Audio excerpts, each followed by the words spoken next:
ஒரு குரு, இளம் சீடர்கள் எதிரில் உட்காந்துருக்கிறாங்க. குரு பாடம் நடத்திக்கிட்டு இருக்கிறார். சீடர்களுக்கு ஒரு ஆசை, அதாவது ஒரு முக்கியமான மந்திரத்தை நம்ம குருநாதர்கிட்ட இருந்து கற்றுக்கணும் அப்படிங்கிறது அவங்க ஆசை. அது என்ன மந்திரம்னா, இறந்தவரை உயிர்ப்பிக்கக்கூடிய புனித மந்திரம். அதாவது செத்தவங்களுக்கு மீண்டும் உயிர் உண்டாக்குகிற மந்திரம். குருவே, தயவு பண்ணி அந்த மந்திரத்தை எங்களுக்கு உபதேசிக்கணும் அப்படின்னு கேட்டாங்க. அது ரொம்ப ஆபத்தானது, அது என்னத்துக்கு உங்களுக்கு வேண்டாமேன்னாராம் குரு. எங்களுடைய நம்பிக்கை உறுதிப்படுறதுக்காகத்தான் கேட்குறோம், வேற ஒன்றும் இல்லை அப்படின்னாங்களாம் சீடர்கள். பக்குவப்படாத அறிவுங்கிறது ரொம்ப ஆபத்தானது அப்படின்னாராம் குரு. இது சீடர்களுக்கு புரியல. அது எப்படிங்க பக்குவப்படாத அறிவு ஆபத்தானதுன்னு சொல்கிறீங்க, அப்படின்னா என்ன அப்படின்னு கேட்டிருக்காங்க சீடர்கள். குரு அதுக்கு விளக்கம் கொடுத்தாராம். அந்த மந்திரத்தை எப்போ பயன்படுத்தணுங்கிறது முக்கியம். அதை அறியக்கூடிய ஞானம் ஏற்படுகிற வரைக்கும் அதை தெரிஞ்சுக்காமல் இருக்கிறது தான் நல்லது, இல்லைன்னா ஆபத்துன்னாராம். ஆனால் அந்த சீடர்கள் அதை கேட்குற மாதிரி இல்லை, ரொம்ப பிடிவாதம் பண்ண ஆரம்பிச்சுட்டாங்க. சரி வாங்க சொல்கிறேன்னார் குரு. எல்லாரும் வந்தாங்க. அந்த புனித மந்திரத்தை அவங்களுக்கு ரகசியமாக உபதேசம் பண்ணார். உபதேசம் பண்ணிவிட்டு அவங்களுக்கு எச்சரிக்கையும் கொடுத்தார். இந்த மந்திரத்தை நல்லா ஆராய்ச்சி பார்த்ததுக்கு அப்புறம்தான் உச்சரிக்கணும், அவசரப்பட்டு எதுவும் செஞ்சிடக்கூடாது அப்படின்னு ஒரு தடவைக்கு பல தடவை எச்சரிக்கை கொடுத்தார். சரின்னு சொல்லிவிட்டு அவங்கெல்லாம் மந்திரத்தை கற்றுக்கிட்டு எழுந்திரிச்சு போயிட்டாங்க. ஒரு நாள் அந்த சீடர்கள் எல்லாம் மணற்பாங்கான இடத்துல அப்படியே நடந்து போயிட்டுருக்கிறாங்க. ஒரு பாலைவன பகுதி மாதிரி ஒரு இடம். அங்கே ஒரு இடத்துல எலும்புகள் குவியலாக கிடந்தது. உடனே இந்த சீடர்கள் முன்ன பின்ன யோசிக்காமல், தியானமும் பண்ணாமல், அந்த மந்திரத்தோட பயனை சோதித்து பார்க்கணும் அப்படின்னு நினச்சிக்கிட்டு அந்த மந்திரத்தை உச்சரிக்க ஆரம்பிச்சிட்டாங்க. அவ்வளோதான். உடனே என்னாச்சு தெரியுமா? அந்த எலும்புகள் எல்லாம் ஓநாய்களாக மாறி அவங்கள துரத்த ஆரம்பிச்சுட்டுது. சீடர்கள் எல்லாம் தலைதெறிக்கி ஓட ஆரம்பிச்சிட்டாங்க. ஓநாய்களும் விடலை, அவங்கள துரத்தி பிடிச்சி கடித்து கொதற ஆரம்பிச்சுட்டுது. அப்போ தான் அந்த சீடர்களுக்கு குரு சொன்ன அறிவுரையோட அர்த்தம் புரிஞ்சுது. பக்குவப்படாத அறிவு ஆபத்தானது அப்படிங்கிறது. அதனால் இதிலேருந்து நாம் தெரிஞ்சுக்க வேண்டியது என்னென்னா, நாம் நம்ம அறிவை வளர்த்துக்கிட்டால் மட்டும் போதாது, அந்த அறிவை எப்போ எப்படி பயன்படுத்தணும் அப்படிங்கிற பக்குவமும் நமக்கு வரணும். அப்போ தான் வாழ்க்கை நல்லபடியாக அமையும், இல்லைன்னா இடைஞ்சல் தான். இந்த காலத்தில் சில சின்ன பிள்ளைங்களுக்கே அறிவு ரொம்ப பக்குவப்பட்டிருக்குங்கிறத உணர முடியுது. ஒரு சின்ன பையன் பள்ளிக்கூடத்தில் மார்க் லிஸ்ட்டு கொடுத்தாங்க, வாங்கிக்கிட்டு அவசரமாக வீட்டுக்கு ஓடினான். எதிரில் வந்த ஒருத்தர் கேட்டார், என்ன அவசரம், ஏன் இப்படி வேகமாக ஓடுறேன்னார். எங்கள் அம்மாக்கிட்ட அடி வாங்கணும், அதுக்காக தான் ஓடுறேன்னா. அடி வாங்கிறதுக்காக இவ்வளவு அவசரம்னார் அவர். அப்படி இல்லைங்க, நான் போகிறதுக்குள்ளே எங்கள் அப்பா வீட்டுக்கு வந்துட்டாருன்னா அவர்கிட்ட அடி வாங்க வேண்டியிருக்கும், அதை அவாய்ட் பண்ணுறதுக்காக இப்படி ஓடுறேன் அப்படின்னு நானான் அந்த பையன். ஒரு ஆசாமி வேகமாக ஓடிக்கிட்டு இருந்தான். ஏன் இப்படி ஓடுறேன்னு கேட்டார் இன்னொருத்தர். அங்கே ஒரு ஆள் அடிபட்டு கிடக்கிறான், அதை பார்த்தேன், உடனே ஓடுறேன்னா. எங்கேன்னு கேட்டார். ஆஸ்பத்திரிக்குன்னா. ஒரு ஆள் அடிபட்டு கிடக்கிறத பார்த்தா உடனடியாக நாம் செய்ய வேண்டியது முதல் உதவி, அதுக்கப்புறம் தான் ஆஸ்பத்திரி. இன்றைக்கி விபத்துங்கிறது சர்வசாதாரணமாக நடந்துக்கிட்டு இருக்குது. வாகன விபத்து, வெடிகுண்டு விபத்து, தீ விபத்து, கட்டடம் சரியறது, பூகம்பம், இப்படி நிறைய நடக்குது. ஒரு விபத்தை பார்த்துட்டா நம்மளில் பல பேர் நமக்கு என்னத்துக்கு வம்புன்னு ஒதுங்கி போயிடுறதும் உண்டு. சில பேர் துணிஞ்சு கிட்ட போய் உதவி செய்கிறதும் உண்டு. அப்படி உதவி செய்ய நினைக்கிறவங்களுக்கு உபயோகப்படுற தகவல் இது. விபத்தில் காயமடைஞ்சவங்களை 3 பிரிவாக பிரிக்கலாமா. முதல் வகை கொஞ்சம் சீரியஸானது, உயிருக்கு உடனே ஆபத்து தரக்கூடியது. மூளை காயம், முகம், கழுத்து காயங்கள், இருதயம், நுரையீரல் காயங்கள், வயத்தில் உள்ளுறுப்பு காயங்கள், அதிகப்படியான இரத்தப்போக்கு, இதனால எல்லாம் பாதிக்கப்பட்டிருந்தால் அது முதல் வகை அப்படின்னு நாமளே மனசுக்குள்ளே முடிவு பண்ணிக்கணும். இவங்களுக்கெல்லாம் உடனடியாக முதல் உதவி கொடுக்கணும், தாமதப்படுத்தாமல் ஆஸ்பத்திரிக்கு கொண்டுகிட்டு போயிடணும். இப்படி கொஞ்சம் எச்சரிக்கையாக நடந்துக்கிட்டால் அவங்களில் பல பேரை காப்பாற்றி போடலாம். ரெண்டாவது வகை எப்படின்னா, முதல் உதவி விரைவாக கிடைச்சா உயிர் பிழைக்கக்கூடிய மார்பு காயங்கள், கைகால் எலும்பு முறிவு, இடுப்பு முதுகெலும்பு காயம், சீரான இரத்த சேதம், இப்படிப்பட்டவங்களை ரெண்டாவது வகையாக பிரிக்கணும். ஆபத்து இல்லாத சிராய்ப்புகள், சிறு காயங்கள், இரத்த உறைவுகள், இதனால் பாதிக்கப்படுறவங்க மூணாவது வகை. ஒருத்தர் தலையில் அடிபட்டு நினைவு இழந்துட்டார்னு வச்சுங்க, அவருக்கு வாந்தி வர்றதுனால புறையேறி மூச்சு அடைப்பு உண்டாகும். இப்படி ஆகாமல் இருக்கிறதுக்காக தலையை ஒரு பக்கமாக சாய்ச்சி வைக்கலாம். நாடி துடிப்பையும் இதய துடிப்பையும் தொட்டு பார்க்கணும். அது குறைஞ்சிருந்தாலும் சரி, நின்று இருந்தாலும் சரி, அவர் மார்பை வந்து நிமிஷத்துக்கு 80 தடவை உள்ளங்கையால் அழுத்தி இதய துடிப்பை வந்து மீட்கிறதுக்கு உதவி பண்ணணும். கழுத்தில் காயம்பட்டாலும் ஆபத்து அதிகம். கழுத்துக்கு அடியில் ஒரு துண்டை மடித்து வைக்கலாம். 2 பக்கமும் சின்ன தலையணை அல்லது துணி மடிப்புகளை வச்சு கழுத்தை அதிகமாக அசையாமல் பார்த்துக்கலாம். முதுகெலும்பு முறிஞ்சிருக்குமோ அப்படிங்கிற சந்தேகம் இருந்ததுன்னா அவரை அதிகமாக அசைய விடக்கூடாது. அதிகமாக அசைஞ்சால் தண்டு இடத்துல பாதிப்பு ஏற்பட்டு கை கால் விளங்காமல் போயிடும். அவரை ஒரு கனமான போர்வை இல்லைன்னா பாயில் படுக்க வச்சு 4 பேர் மெதுவாக தூக்கி மருத்துவ உதவிக்கு அனுப்பி வைக்கலாம். கையெலும்பு முறிஞ்சிருந்தால் முறிஞ்ச பாகத்தை உடம்போடு சேர்த்து அசையாமல் கட்டி போடலாம். கால் எலும்பு முறிஞ்சிருந்தால் மற்ற காலோடு சேர்த்து கட்டி போடலாம். முறிஞ்ச பாகம் தொங்காமல் பார்த்துக்கணும். அப்போ தான் வீக்கம் உண்டாகாமல் இருக்கும். வெட்டு காயம், குண்டடிப்பட்ட காயம் இதிலெல்லாம் ரத்தப்போக்கு அதிகமாக இருக்கும். ரத்தம் வெளியேற ஆபத்து அதிகம். சுத்தமான துணியை பல மடிப்புகளை மடித்து காயத்தின் மேலே வச்சு அழுத்தமாக ஒரு 10 நிமிஷம் பிடிச்சிக்கணும். ரத்தம் நின்ன உடனே காயத்துக்கு கட்டு போடலாம். சில சமயம் காயம்பட்ட பாகத்தை உயரமாக தூக்கி பிடிச்சிக்கிட்டா தான் ரத்த கசிவு நிற்கும். இந்த விவரங்களையெல்லாம் கொஞ்சம் மனசில் வாங்கி வச்சுக்கிட்டோம்னா சமயத்தில் உதவும். ஏன்னா இந்த காலத்தில் விபத்து வந்து எந்த ரூபத்தில் எப்போ வரும்னு யூகிக்கவே முடியல. நண்பர் ஒருத்தர் சொன்னார், நேற்றுக்கு பாருங்கள் சார், என் கண்ணு முன்னாடியே ஒரு சின்ன விபத்து நடந்ததுன்னார். என்னன்னு விசாரித்தோம். ஒரு பஸ்ஸில் வந்துக்கிட்டு இருந்தேன். அந்த பஸ்ஸில் பின்பக்கம் படி ஓரமாக நின்றுக்கிட்டு இருந்த ஒருத்தர் ரோட்டில் விழுந்துட்டார். டிரைவர் அதை கவனிக்கலை, நிறுத்தாமல் அவர் பாட்டுக்கு போகிறாருன்னார். கண்டக்டர் உடனே விசில் கொடுத்து பஸ்ஸை நிறுத்த வேண்டியது தானே அப்படின்னோம். அதுதான் சார் முடியாமல் போச்சுன்னார் அவர். ஏன்னு கேட்டாங்க. தவறி கீழே விழுந்ததே அந்த கண்டக்டர் தான் சார் அப்படிங்கிறார். ஆசைப்படுறதுல தப்பு இல்லை, ஆனால் அந்த ஆசை தேவைக்கு தகுந்த மாதிரி இருக்கணும். தேவைக்கு மீறிய ஆசைகள் இருக்கு பாருங்கள், அது தேவையில்லை. இந்த கருத்தை வலியுறுத்தது மாதிரி ஒரு கதை உண்டு. தேவேந்திரனுக்கு திடீர்னு வீடு கட்டணும்னு ஒரு ஆசை வந்துதான். வீடுன்னா நாம் கட்டுற மாதிரி இல்லை. தேவேந்திரன் வீடுன்னா சும்மாவா? ஒரு பிரம்மாண்டமான அரண்மனை கட்டணும். அது மாதிரி இந்த 3 லோகத்துலேயும் ஒரு அரண்மனை கிடையாது அப்படின்னு எல்லாரும் சொல்லணும். இது அவனோட ஆசை. உடனே தேவ தச்சரான விஸ்வகர்மாவை கூப்பிட்டான், உத்தரவு போட்டான். விஸ்வகர்மா தன்னுடைய உதவியாளர்களை எல்லாம் கூப்பிட்டு ஒன்றா சேர்த்துக்கிட்டார். படாத பாடுபட்டு ஒரு பெரிய அரண்மனையை கட்டி முடித்தார். கட்டி முடிக்க 1000 வருஷம் ஆச்சு. தேவேந்திரன் வந்து பார்க்குறான். அவனுக்கு திருப்தி ஏற்படலை. என்னுடைய அந்தஸ்துக்கு இது ரொம்ப சாதாரணமான கட்டிடம், இதை விட இன்னும் பெருசாக கட்டு அப்படின்னா. தேவ தச்சர் திணறி போயிட்டார். அவரால் அதுக்கு மேலே எதுவும் செய்ய முடியல. என்ன பண்ணுறதுன்னு யோசனை பண்ணார். நேராக நாரதர் காலில் போய் விழுந்தார். நீங்கள் தான் என்னை இந்த பிரச்சனையிலேருந்து காப்பாற்றணும்னார். நாரதர் யோசனை பண்ணார். சரி, கவலைப்படாதேன்னார். நேராக இந்திரன்கிட்ட போனார். இந்திரன் வந்து நாரதரை பார்த்த உடனே வாங்கன்னு கூட்டிகிட்டு போய் அரண்மனையை காட்டினான். இது மாதிரி ஒரு அரண்மனையை நீங்கள் வேறு எங்கேயாவது பார்த்துருக்குறீங்களா அப்படின்னு ரொம்ப பெருமையாக கேட்டான். நான் பார்த்ததில்லை, ஆனால் என்னை விட வயசில் மூத்தவர் மகரிஷி லோமேசர், அவர் ஒரு வேளை பார்த்துருக்கிறாரா என்னமோ அப்படின்னார். உடனே அவரை மனசில் நினச்சி தியானம் பண்ணினார். அடுத்த கணம் லோமேசர் அங்கே வந்தார். இடையில் ஒரு சின்ன துண்டு, கையில் ஒரு கமண்டலம், தலையில் ஒரு பாய், அவ்வளவுதான் அவர்கிட்ட இருந்தது. எதுக்காக தலையில் இந்த பாய் அப்படின்னு கேட்டான் இந்திரன். என்ன மாதிரி அற்ப ஆயுள் உள்ள ஒரு ஜீவன் தனியாக வீடு கட்டிக்கிட்டு திண்டாடணுமா?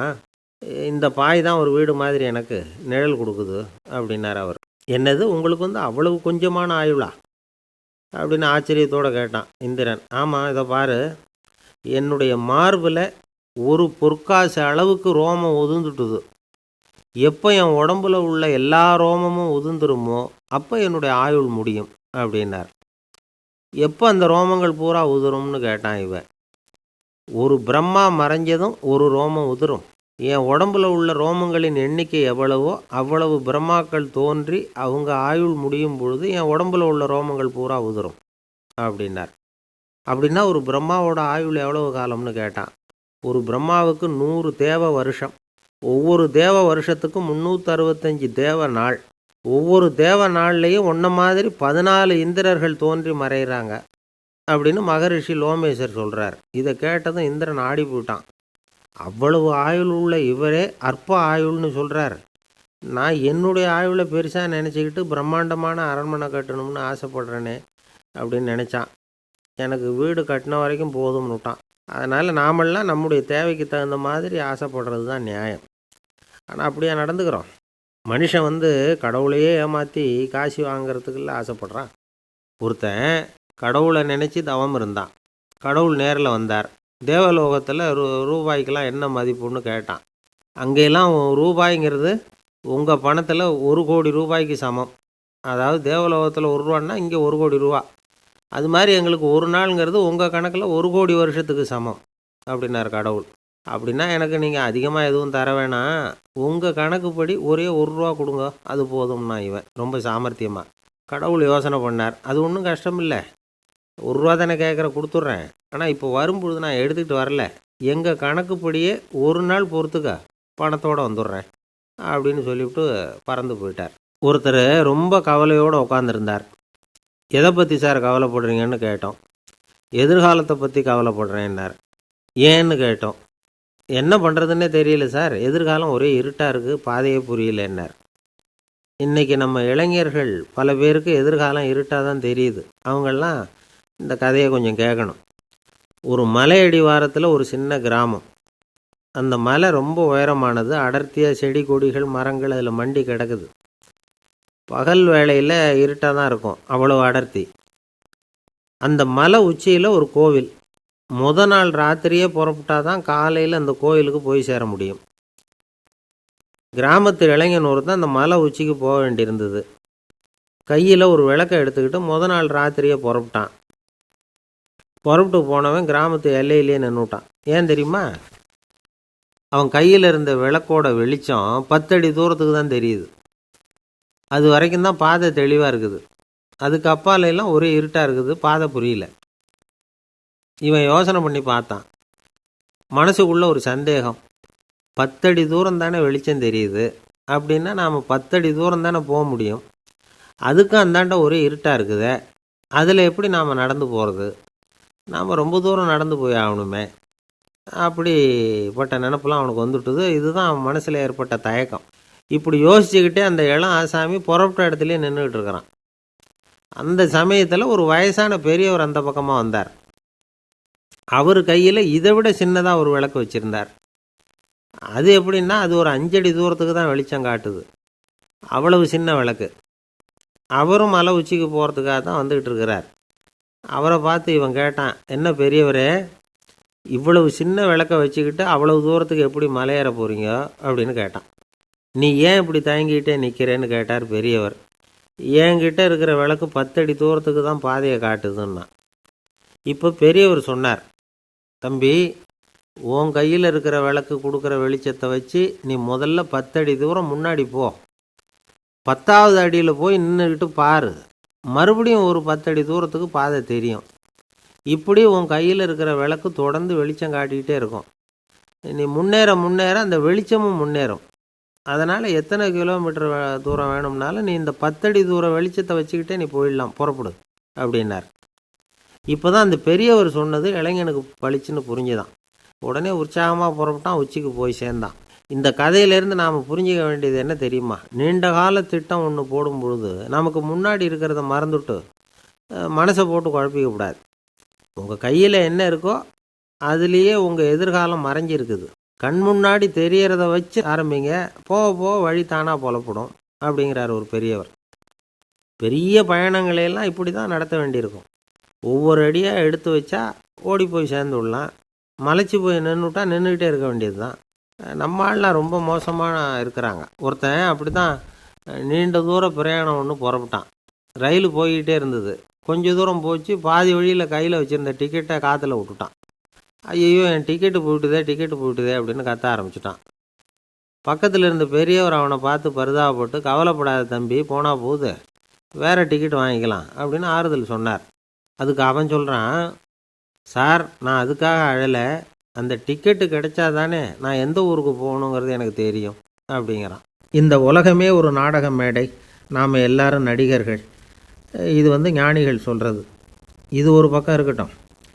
இந்த உலகத்துக்குள்ளே எத்தனையோ நாடக மேடைகள், எத்தனையோ நடிகர்கள், எத்தனையோ நாடகங்கள், இதெல்லாம் எப்படி ஆரம்பமாச்சு? அதுதான் இன்றைக்கி தகவல். அதாவது ஆதி மனிதன் பேச ஆரம்பிக்கிறதுக்கு முன்னாடி சைகையாலேயே எல்லாத்தையும் சொல்லிகிட்டு இருந்தான். அதனால் அப்போவே நடிப்பு ஆரம்பமாயிட்டுது. முதல்ல ஒரு வேட்டையைத்தான் அவன் நடித்து காட்டியிருப்பான். இவன் எப்படி போனான், எதிரில் மிருகம் எப்படி வந்தது, அதோடு எப்படி சண்டை போட்டான், எப்படி அடித்து கொண்டுகிட்டு வந்தான், இதை அப்படியே மற்றவங்களுக்கு நடித்து காட்டியிருப்பான். ஏன்னா மொழி கிடையாது. இந்த காலத்துலலாம் நாடகங்களில் நடிக்கிறவங்கள நடிகர்கள்ங்கிறோம். ஒரு காலத்தில் இவங்களுக்கு என்ன பேர் தெரியுமா? திஸ்பியர்கள் அப்படின்னு பேராம். இதுக்கு காரணம் உண்டு. அதாவது 2000 வருஷத்துக்கு முன்னாடி கிரீஸ் நாட்டில் திசிபியஸ் அப்படின்னு ஒரு ஆள் இருந்தான். அவன் ஒரு பெரிய நாடக கலைஞன். அவன் சில இளைஞர்களை சேர்த்துக்கிட்டான், பயிற்சி கொடுத்தான், நாடக குழுவை உருவாக்கினான். நடிகர்களையும் நாடகத்துக்கு தேவையான பொருள்களையும் ஏற்றிக்கிட்டு போகிறதுக்கு ஒரு வண்டியையும் தயார் பண்ணான். அந்த வண்டியிலேயே அவன் கிரேக்க நாடு பூராவும் சுற்றினான். ஊர் ஊராக நாடகம் போட்டான். ஒரு ஊருக்கு போனதும் அங்கே நாடகம் நடத்த தியேட்டர் இருக்கா அப்படிங்கன்னெல்லாம் பார்க்குறதில்ல அவன். ஏன்னா அப்போலாம் தியேட்டர்னா என்னென்ன தெரியாது. நாடகம்னா அதை ஒரு மூடிய கொட்டைக்குள்ளே தான் நடத்தணுங்கிறது அப்போ யாருக்குமே தோணலை. இந்த வண்டி போகும், அதுவே ஒரு பகுதி அப்படியே ஒரு மேடை மாதிரி விரிச்சிக்கும். அதில் ஏறி நின்றுக்கிட்டு நாடகத்தை நடித்து காட்டுவாங்களாம். மக்கள்லாம் எதிரில் தரையில் உட்காந்து அதை பார்த்துக்கிட்டு இருக்கிறது. உலகத்தின் முதல் நடமாடும் தியேட்டர் இது தானே. இந்த திசிபியஸ் தான் முதலாக உலகத்தில் நாடகங்கிற பொழுதுபோக்கை நடத்தி காட்டினவன் அப்படின்னு சொல்கிறாங்க. அவன் சொந்தமாக நாடகம் எழுதுனான், நடித்தான், நாடகத்தை இயக்கினான். அதனால தான் அவனை first man of the theatre அப்படின்னு சொல்லுவாங்க. அவன் தான் நாடக மேடையின் முன்னோடி. கிரேக்கர் காலத்திலேயே நாடக ஆசிரியர்கள், நடிகர்கள், ரசிகர்கள் இவங்கள்லாம் உருவாயிட்டாங்களாம். நாடகத்தின் சரித்திரத்தில் இந்த 3 பிரிவும் ரொம்ப முக்கியம். அதாவது கிரேக்க தியேட்டர்கள்லாம் திறந்த வெளி மேடைகள் தான். பெரும்பாலும் மலைச்சரிவுகள், அதுவே படிப்படியாக பண்ணியிருப்பாங்க. கீழே அரைவட்ட வடிவில் மேடை, அதுக்கு ஆர்கெஸ்ட்ரான்னு பேர். பிற்காலத்தில் இதில் உட்காந்து இசைக்குழுவினர் வாய்ச்சதுனால இசைக்குழுவுக்கே ஆர்கெஸ்ட்ராங்கிற பேர் வந்துட்டுது. இப்போது கிரேக்க தியேட்டர்களில் ஒன்று, அதோட காலம் கிமு 340. அதை இன்னமும் பாதுகாத்து வச்சுருக்கிறாங்களாம். எபிடாரஸ் அப்படிங்கிற இடத்துல அது இருக்குதான். இன்னமும் அந்த தியேட்டரை பயன்படுத்திக்கிட்டு வர்றாங்களாம். சிறந்த கிரேக்க நாடகங்கள்லாம் அங்கே நடிக்கிறாங்களாம். ஆரம்ப காலத்திலேயே கட்டணம் கிடையாது. அப்புறம் பின்னாடி தான் நுழைவு கட்டணம்லாம் அப்படியே வந்துட்டு தான். நடிகர்கள் பளபளப்பான ஆடைகள் உடுத்தியிருப்பாங்களாம். இந்த குதிகால் உயர்ந்த காலணிகள் போட்டிருப்பாங்களாம். இதெல்லாம் பழைய குறிப்புகள். பலவிதமான உருவங்களில் மாஸ்க் அப்படின்னு சொல்லப்படுற முகமூடி. அதனால் ஒரே நடிகர் பல வேடங்களில் நடிக்கிறது உண்டான். ஆரம்பத்தில் பெண் நடிகர்கள் கிடையாது, எல்லாம் ஆண் நடிகர்கள் தான். ரோமானியர்கள் தான் முதல் நிரந்தர நாடக மேடையை கட்டினவங்க. அதுதான் முதல் தியேட்டர். கிமு 1048 காலகட்டத்தில் பாம்பிங்கிற நகரத்தில் அதை கட்டியிருக்கிறாங்களாம். கிரேக்க ரோமானிய தியேட்டர்களின் அடிப்படையிலேயே இந்த இத்தாலிய வடிவ அமைப்பாளர்கள் இந்த குதிரை லாட வடிவில் ஒரு ஆடிட்டோரியத்தை உருவாக்கினாங்களாம். இப்படி அதை பற்றி நிறைய தகவல் இருக்குது. 1576 லண்டனில் இந்த வின்ஸ்பர்ரி, அப்புறம் இந்த பில்ட்ஸில், அப்புறம் ஜேம்ஸ் இப்படிங்கிறவர் முயற்சியால் தான் இங்கிலாந்தில் முதல் தியேட்டர் உருவாச்சான். அப்படி ஒருத்தர் இருந்தாராம். உலக நாடக மேடையின் வரலாறு இதுதான். அதாவது இப்போல்லாம் அறிவியல் வளர்ச்சி அதிகமாகிட்டுது. திரைப்படம், தொலைக்காட்சி எல்லாம் வந்தாச்சு. ஒவ்வொரு வீடுமே ஒரு குட்டி தியேட்டர் மாதிரி ஆகிட்டுது. தொலைக்காட்சி முன்னாடி உட்காந்து எழுந்திருக்கவே மனசு வர்றதில்லை. ஒரு அம்மா ஒரு மனோதத்துவ டாக்டரை தேடிட்டு வந்தாங்களாம் இந்த காலத்தில். டாக்டர், எங்கள் வீட்டுக்காரர் எப்போ பார்த்தாலும் டிவி முன்னாடி உட்காந்துக்கிட்டு அதையே வெறிச்சு பார்த்துக்கிட்டு இருக்கிறார், உத்து பார்த்துக்கிட்டு இருக்கார், எனக்கு சந்தேகமாக இருக்குன்னாங்களாம். இது மனக்கோளாறு இல்லைங்க, ஆர்வக்கோளாறு, அவ்வளவுதான், இதுக்காக பயப்படாதீங்கன்னாரான் டாக்டர். அப்படி இல்லை டாக்டர், டிவி ஓடும் பொழுது நாம் எல்லாம் அதை பார்க்குறோம் சரி, ஆனால் அவர் அப்படி இல்லை, டிவியை நிறுத்தினதுக்கு அப்புறமும் அதையே உத்து பார்த்துக்கிட்டு உட்காந்துருக்கிறார், அதனால தான் சந்தேகப்பட்டு உங்ககிட்ட வந்தேன் அப்படின்னாங்களாம். உலகத்தில் எது எதுக்கும் ஆராய்ச்சி கூடங்கள் இருக்குதுல்ல, அது மாதிரி தூக்கத்தை பற்றி ஆராய்ச்சி பண்ணுறதுக்கு ஒரு ஆராய்ச்சி கூடம் இருக்குது. அப்படி ஆராய்ச்சி பண்ணணும்னா அதுக்கு மூழ்கிக்கிட்டு இருக்கணும்ல. அதனால தான் அந்த ஆராய்ச்சி கூடம் இங்கே இல்லை. அமெரிக்காவில் பாஸ்டன் பல்கலைக்கழக மருத்துவமனையில் அது இருக்குது. அங்கே தூக்கத்தை பற்றி பலவிதமான ஆராய்ச்சிகள் பண்ணிகிட்டு இருக்கிறாங்க. அந்த ஆராய்ச்சி கூடத்தில் இயக்குனராக இருக்கிற ஒரு நிபுணர், அவர் என்ன சொல்கிறார் தெரியுமா? உங்களுக்கு தூக்கம் வரலையா, நீங்கள் நல்லா தூங்கிறதுக்கு தாராளமாக சில யோசனைகளை என்னால் சொல்ல முடியும் அப்படிங்கிறார். யோசனை தானே, காசா பணமாக கேட்டு வச்சுக்கலாமே. உணவு, மனநிலை, தூங்கும் இடத்தோட சூழ்நிலை, படுக்கைக்கு செல்கிறப்போ உள்ள பழக்க வழக்கங்கள், இது காரணமாக ஒருத்தருக்கு தூக்கம் வராமல் போகலாம். தூக்கம் வராததுக்கு இதுதான் காரணம்னா அதையெல்லாம் சுலபமாக கட்டுப்படுத்தலாங்கிறார் அவர். தூக்கத்தை வரவழைக்கக்கூடிய ஒரு நல்ல மருந்து உடற்பயிற்சி. ஆனால் ஒன்று, படுக்க போகிற நேரத்தில் இது மாதிரி உடற்பயிற்சிகள் எல்லாம் செய்யக்கூடாது. கொஞ்சம் முன்னாடி பகல்லையே இந்த பயிற்சிகளை செய்கிறது நல்லது. தூக்கம் வராமல் அவதிப்படுறவங்க பிற்பகல் நேரங்களில் காஃபி, டீ இது மாதிரி பானங்களை சாப்பிடக்கூடாது. மது அருந்துறது கூட தூக்கத்தை பாதிக்கும். வெது வெதுப்பான நீரில் குளிக்கிறது, தியானத்தில் ஈடுபடுறது, ஓய்வாக இருக்கிறது, படுக்கிறது, அதாவது படுக்கிறதுக்கு முன்னாடி ஒரு குவளை பால் சாப்பிட்றது, இதெல்லாம் தூக்கத்தை வரவழைக்கிறதுக்கு ரொம்ப உதவியாக இருக்கும்.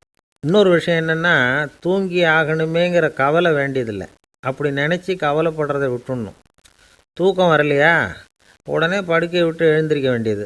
வெளியில் வாங்க, வேறு ஏதாவது வேலையில் ஈடுபடுங்க, கொஞ்சம் நேரம் உலாவுங்க, அல்லது ஏதாவது ஒரு புஸ்தகத்தை எடுத்து படிங்க. களைப்பு ஏற்பட்டால் மறுபடியும் படுக்கைக்கு போங்க. தூக்கம் தானே வந்துடும்.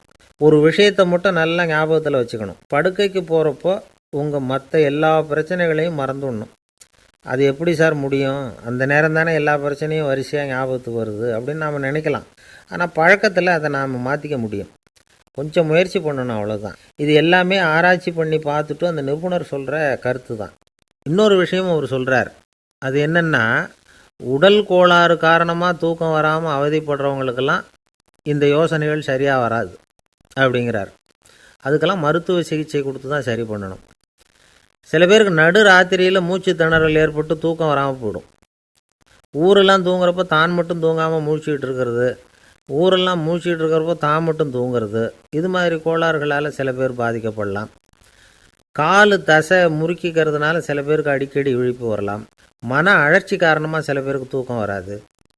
இது மாதிரி கோளாறுகளுக்கெல்லாம் அதுக்கு தகுந்த மாதிரி சிகிச்சை கொடுத்து தான் சரி பண்ண வேண்டியிருக்கும். எந்த கோளாறும் இல்லாமல் தூக்கம் வரலைன்னா ஆரம்பத்தில் சொன்ன முறைகளை கடைப்பிடிச்சி பார்க்கலாம். தூக்கம் வந்ததுன்னா யோசனை சொன்ன அந்த நிபுணருக்கு நன்றி சொல்லலாம். ஒருத்தர், ஏன் சார் பஸ்ஸில் தூங்குறது கெட்ட பழக்கமானு கேட்டார்.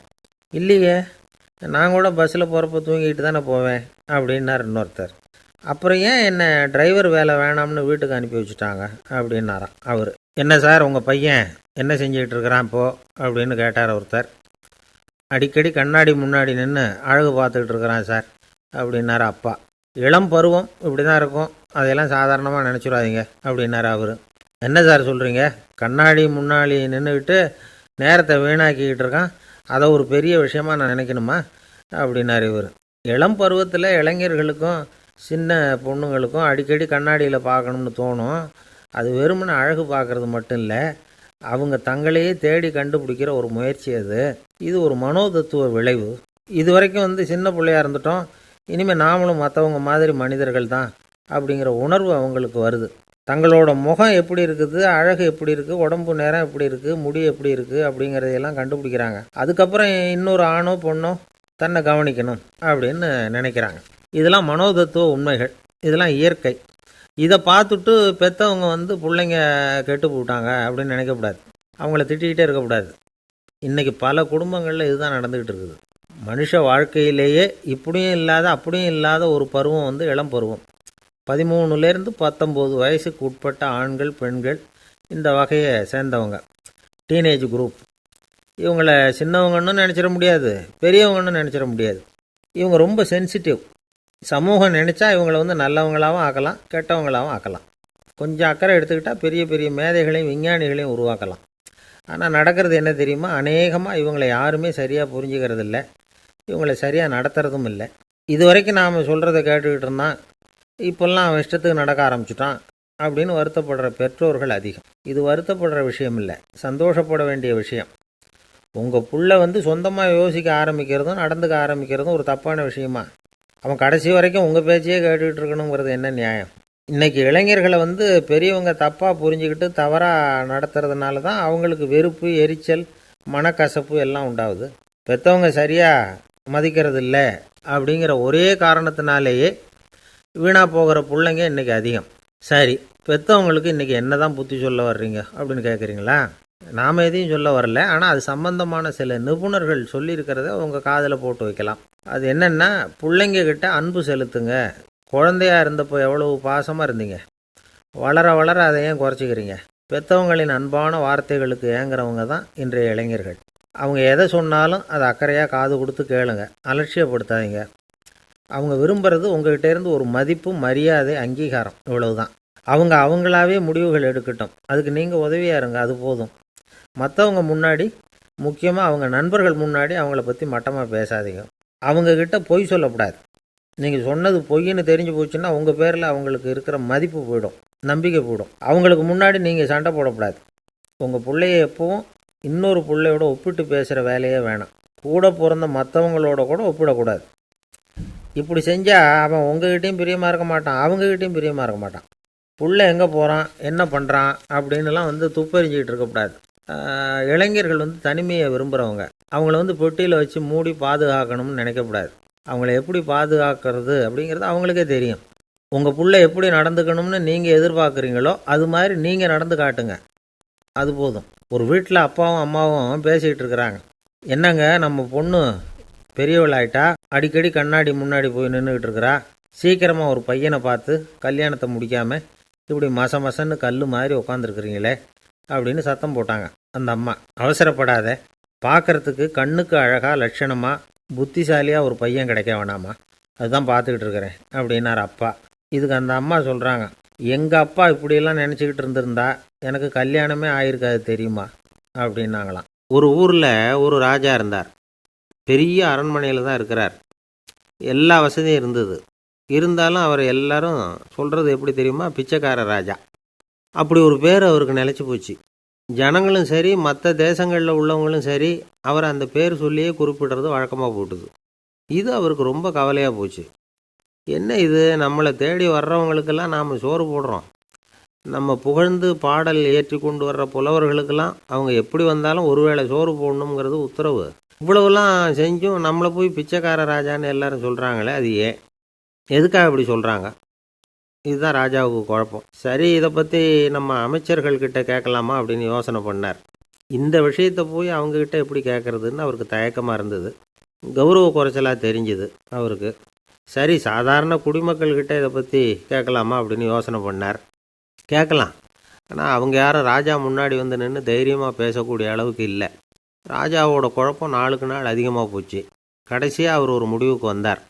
அதாவது, இதை பற்றி ஒரு பிச்சைக்காரங்கிட்டே கேட்டு பார்த்துட்டா என்ன. இதுதான் அவர் பண்ண முடிவு.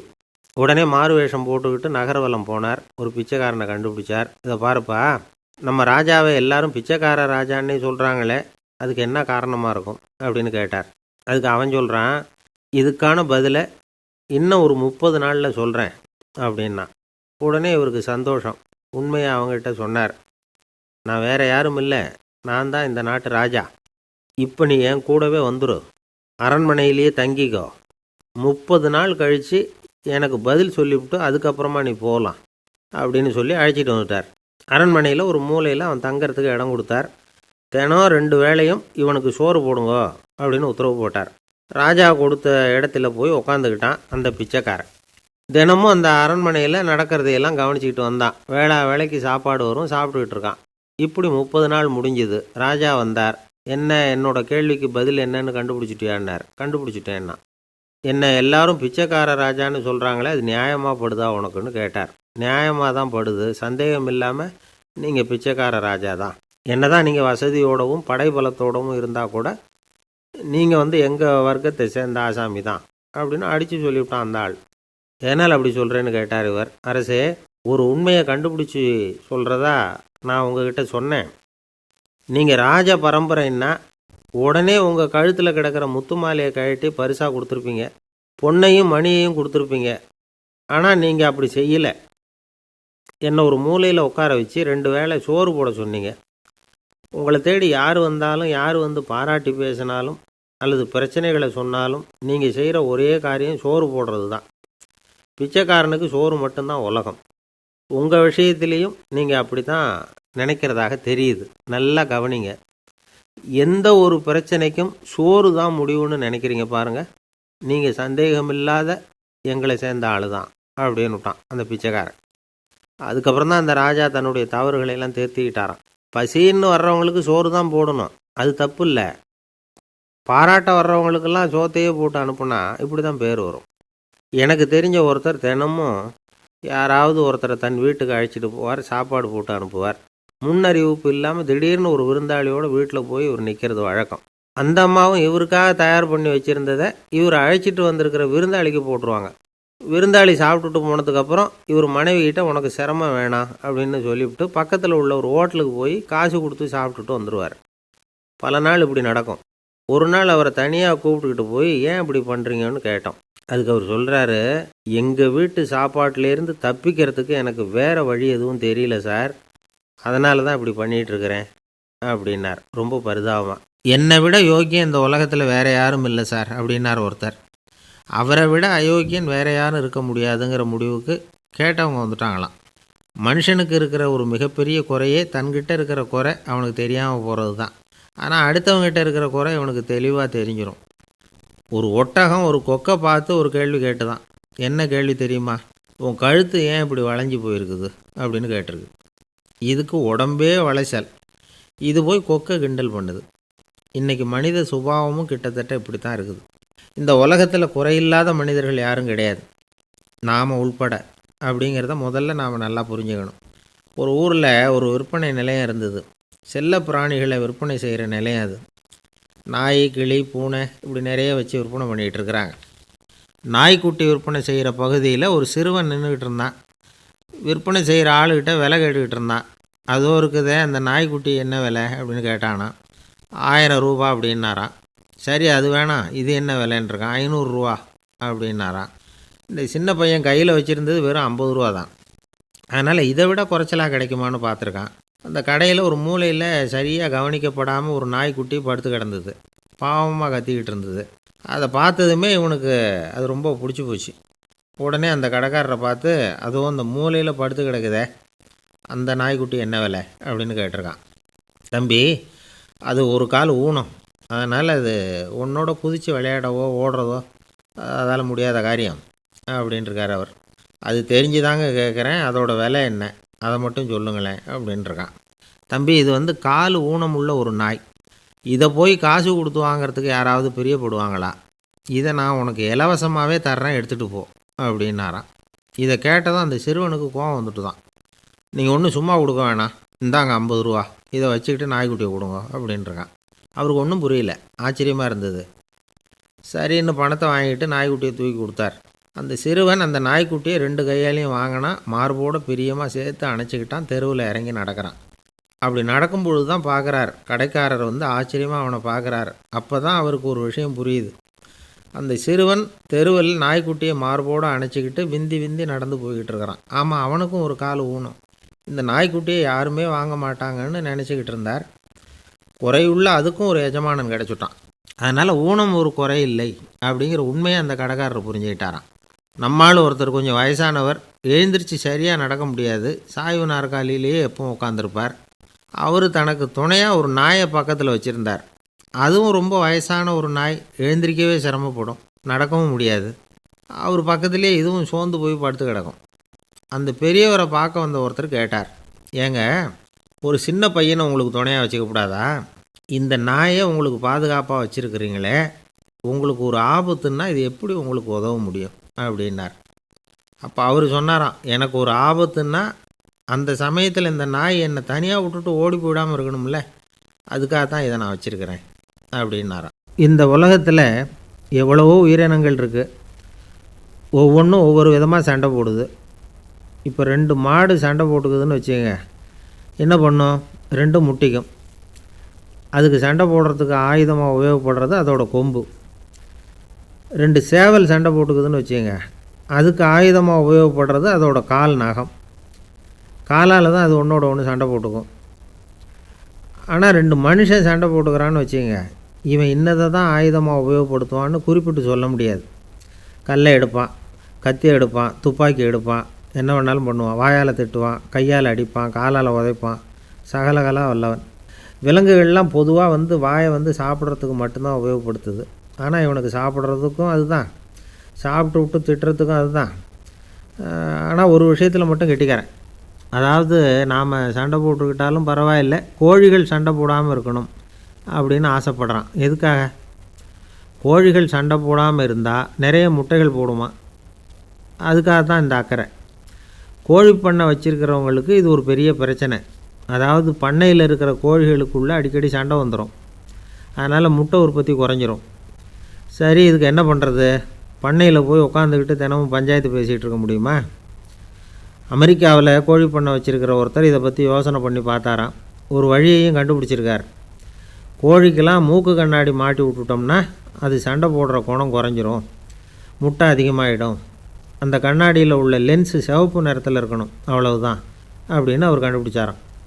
இது ஏற்கனவே நடைமுறையில் கண்டுபிடிக்கப்பட்ட ஒரு விஷயம். ஆனால் எல்லா கோழிக்கும் சிவப்பு மூக்கு கண்ணாடி எப்படி மாட்டி விட்றது? அப்படியே மாட்டி விட்டாலும் அது நழுவாமல் இருக்கணுமே. இப்போ நாமெல்லாம் நடு விரலால் மூக்கு கண்ணாடி நடுவில் தொட்டு அப்படி ஸ்டைலாக சரி பண்ணிக்கிறோம். அது மாதிரி கோழி எப்படி சரி பண்ணிக்கும்? இதுதான் பிரச்சனை. இதுக்கு அவர் என்ன வழி கண்டுபிடிச்சாருன்னா, கோழிக்கெல்லாம் மூக்கு கண்ணாடிக்கு பதிலாக விழியொட்டு வில்லைகள், காண்டாக்ட் லென்ஸ், அதை பொருத்தி விட்டா என்ன அப்படின்னு யோசனை பண்ணார். அதே மாதிரி பண்ணார். அதே மாதிரி செஞ்சு பார்த்தார், வெற்றி. அதுக்கப்புறம் கோழியெல்லாம் சண்டை போட்டுக்கலையாம், சமாதான பிரியர்கள் ஆகிட்டு தான். கோழிகளுக்கு இயல்பாகவே சண்டை போடுற குணம் உண்டு. ஆனால் அதோட கண்ணுக்கு பார்க்குற பொருள்லாம் ரோஜா நிறத்துலையோ அல்லது இன்னும் சொல்லப்போனால் அழுத்தமான சிவப்பு நிறத்துலையோ தெரிஞ்சதுன்னா சண்டை போடுற குணம் குறைஞ்சிருதான். அந்த சமயத்தில் அது அதிகமாகவும் முட்டையிட ஆரம்பிச்சுடுதான். அதே நேரத்தில் இறை எடுக்கிறத கூட குறைச்சிக்குதான். இது ஏன் இப்படி பண்ணுதுங்கிறது விஞ்ஞானிகளுக்கு இன்னமும் புரியலையா. எப்படியோ அமெரிக்க கோழிகள்லாம் காண்டாக்ட் லென்ஸ் பொருத்திக்க ஆரம்பித்தாச்சு. கோழி கழுத்தை பிடிச்சிக்கிட்டு ஒரு சில வினாடிகளில் அதை பொருத்தி போடுறாங்களாம். கோழியோட ஆயுள் பூரா அது அப்படியே இருக்குமா. பண்ணையில் முட்டை உற்பத்தி குறைஞ்சா இது மாதிரி விஞ்ஞானபூர்வமாக பரிகாரம் தேடுறது தான் நல்லது. நமக்கு வேண்டியப்பட்ட ஒருத்தர், அவர் ஒரு கோழி பண்ணை வச்சுருந்தார். அந்த பண்ணையில் பாதி கோழி திடீர்னு செத்து போச்சு. உடனே ஒரு கால்நடை மருத்துவர்கிட்ட போக வேண்டியது தானே. அங்கே போகல. உள்ளூரில் மந்திரம் பண்ணிகிட்டு இருந்த ஒரு சாமியார்கிட்ட போனார். அவர் காலில் விழுந்தார். சாமி, என் பண்ணையில் பாதி கோழி செத்து போட்டுதுன்னார். சாமியார் யோசனை பண்ணார். சரி, பண்ணையில் வாசப்படி கிழக்கு பக்கமாக வச்சுருக்கியா மேற்கு பக்கமாக வச்சுருக்கியான்னு கேட்டார். கிழக்கு பக்கமாக இருக்குன்னார் அவர். அதுதான் தப்பு, மேற்கு பக்கமாக அதை மாற்றி சரியாக போடும்னாராம். அதே போல் இவர் போய் மாற்றிவிட்டார்.